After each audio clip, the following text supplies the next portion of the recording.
Greetings, all. Welcome back. So I'm wearing my Mandalorian shirt today, and I figured, what the heck? Sure. We'll talk about not yesterday's episode. I guess it depends on when you stream it. So if you haven't watched episode 1 of season 2 of The Mandalorian, I'm recommending it. And I think that kind of stands to reason that I would recommend it. I'm clearly a huge science fiction geek, and here we are with a science fiction show coming back that is really geared towards the geeky fans everywhere, and I say that while wearing a geeky jersey, of course. So, yeah, this one here, the Mandalorian Hunter one. I think they still have this one. I'm trying to remember if it's completely sold out. It's close. It's close to sold out. So, not that I don't have an endless supply of Star Wars jerseys. I have like 5 or 6 different ones. So I'm all set. And then I've got a Tusken Raiders one coming too. So I want to start on that note. The Tusken Raiders in this series have become characters. The Tusken Raiders are caricatures. In the original Star Wars universe, they're caricatures. They're not real characters. They're just villains that stand around with sticks and shake their fists and make weird noises. And they weren't characters. Now they are. They speak sign language, which is great. I love that addition. And the Mandalorian can talk to him. Mando can speak their language, which is great. So last night's episode gets into that again as he goes back to Tatooine. So he's looking for, just doesn't realize he's looking for Boba Fett yet. So we get a Boba Fett cameo at the end, or do we? And that's a question I have as well. Is that so? Boba Fett is the clone of Jango Fett. Is kind of father son, but not really. They're clones of one another. But there were also others who rebelled against the Empire, who left the Empire. And if you watch Star Wars Rebels, you know what I'm talking about. And the idea is that the actor who's portraying Boba Fett could also be portraying a portion of the former stormtroopers clone troopers that decided no longer to be on the Empire side and joined the Rebels. So there's a number of ways they can go with this. I have full faith in it. Again, it's old-fashioned Western style in the way that they shoot it. It is very, very well put together. Uh, Jon Favreau's done an amazing job with this franchise, and there's a lot of fan service in there. I'm not going to lie. There's a lot of fan service. So the Krayt Dragon, which I had my issues with how they decided to fight it, but why aren't the charges closer to the tunnel? Why do you have to drag it out that far? Shouldn't you have the charges closer? It didn't end up mattering anyways. Weak spot just pissed it off, so it didn't really matter. But why do you keep sacrificing Tusken Raiders? Aren't we supposed to start caring about Tusken Raiders? I will say this. At the moment in last night's show when the Tusken Raiders are booking it and the sandworm things behind them, I mean, I know Krayt Dragon, but to me it's a sandworm. I was waiting for Beetlejuice to be riding it. But I actually felt like, okay, are the Sand People going to get away? And that's something that the expanded universe of Star Wars has done a good job with, making you care about stormtroopers, making you care about Tusken Raiders, making you care about basically what was fodder in the former Star Wars universe. And so I think they've done that very, very well. Now, last night's episode I thought was very well put together. If I had one minor quibble, it would be that some of these episodes sometimes feel like they're placeholders and they're just trying to draw out the storyline. And the child really didn't play any role in it last night, and I was kind of disappointed because I'm trying to figure out with the child. So when does he intercede? When does he say I better use the Force here to help out? Because I kept waiting for it to happen last night. I thought, all right, so he's just going to put his hand out, use the Force, and everybody's wow, and they're all going to kind of worship him, and then Dejarin's going to have to get him out of there. That didn't happen. So Mando, is seeking out another Mandalorian because they've seen this armor. So he finds the guy wearing the armor. The guy wearing the armor is Timothy Oliphant, who is not Boba Fett. And as soon as he's standing in the door, I'm like, that doesn't fit him. It just, the armor looked like it really didn't fit at all, and it looked flimsy.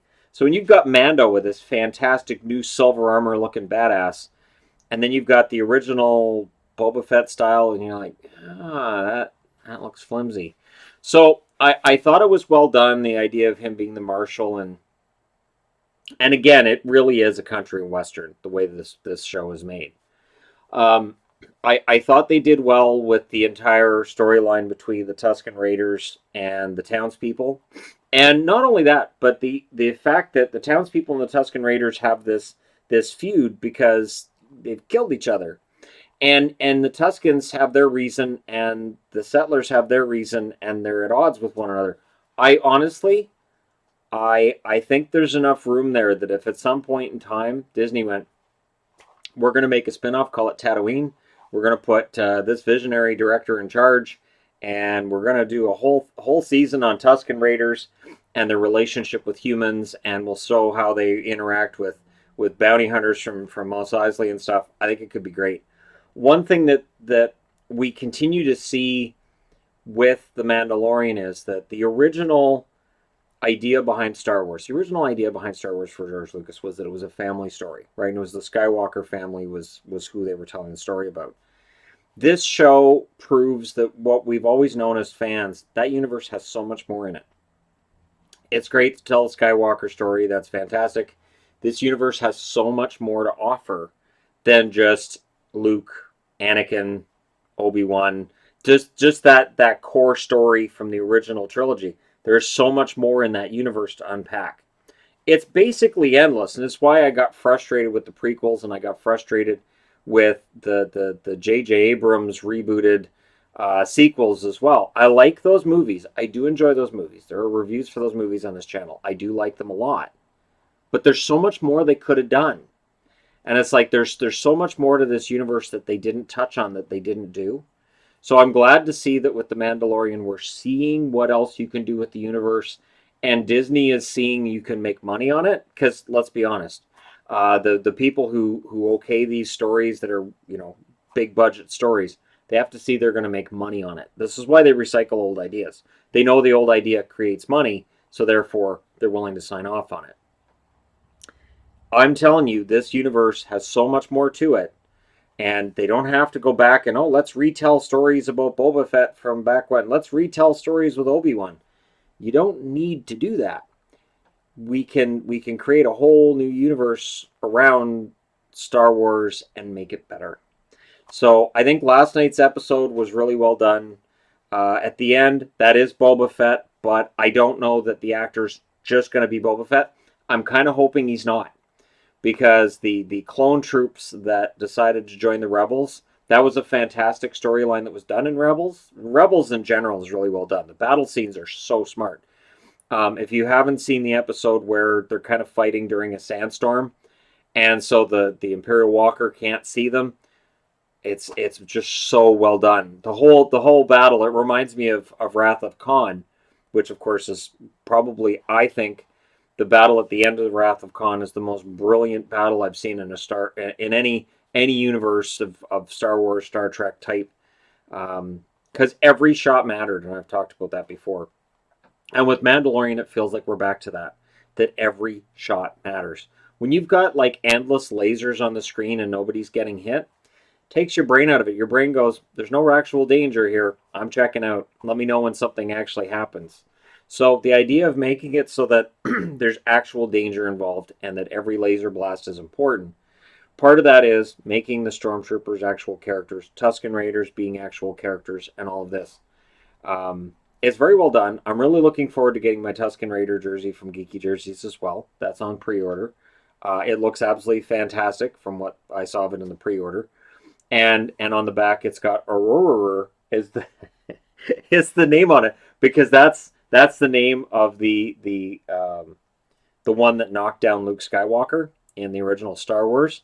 That's the name according to the Star Wars cards that I had, and according to internet Star Wars wikis. And I think it's great that we're seeing this expansion of the universe. The child is not Yoda. We're going to find out something else with the child as we go along. We did not see Ahsoka Tano in this. We didn't see Sasha Banks and find out who her character is either. Um, could be another Force sensitive / Jedi. Could be a dark version as well. We just don't know. And so I think that this series has the potential to really and truly remind us all week in and week out why we fell in love with the franchise in the first place.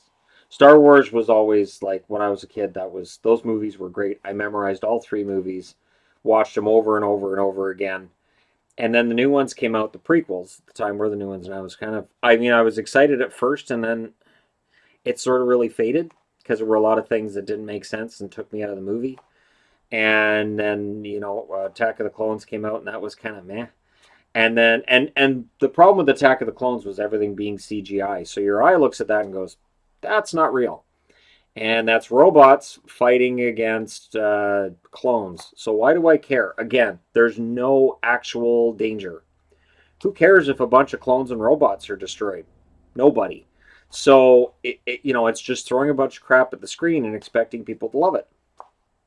And collectively, we kind of went, meh. And the sequel trilogy seemed to have ideas that would have been pretty good, but because you didn't have a singular vision behind it, it fell apart. Mandalorian, you can see in season 2, episode 1 this year, it's the same vision, it's headed in the same direction, and it was pretty good.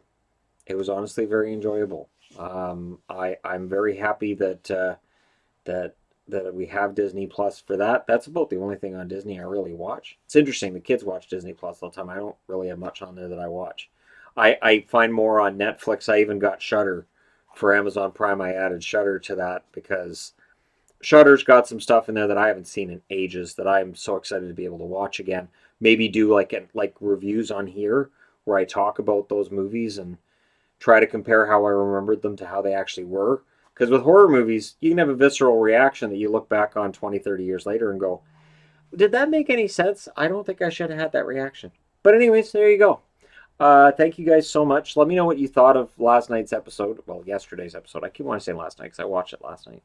But it was streaming early yesterday. So let me know what you guys thought of season 1 of series 2 of the Mandalorian. The chapter 9, as it were. Very, very well made. Very well done. And again, you can tell that the people behind it love Star Wars and pay attention to what fans like. And there's enough fan service without it being over the top. That's the thing. Don't make it over the top where it's just all fan service. Have enough in there that we go, Bantha's cool. Hey, those are the little robot guys. That's fun. Hey, look, Amy Sedaris' character's back. And it's just, and then you move on. So, all right. Let me know your thoughts, what you thought of the Crate Dragon, and I kept waiting for another Crate Dragon to show up when they blew up the first one. I thought it'd be really funny if there was like 4 of them. But let me know your thoughts. Don't forget to hit like and subscribe if you're browsing your way through. You just happened upon this video. Thank you guys so much for watching, and if you haven't already, watch The Mandalorian. It restores your faith that Star Wars can still be really good. Thanks again for all your support. I will talk to you again soon.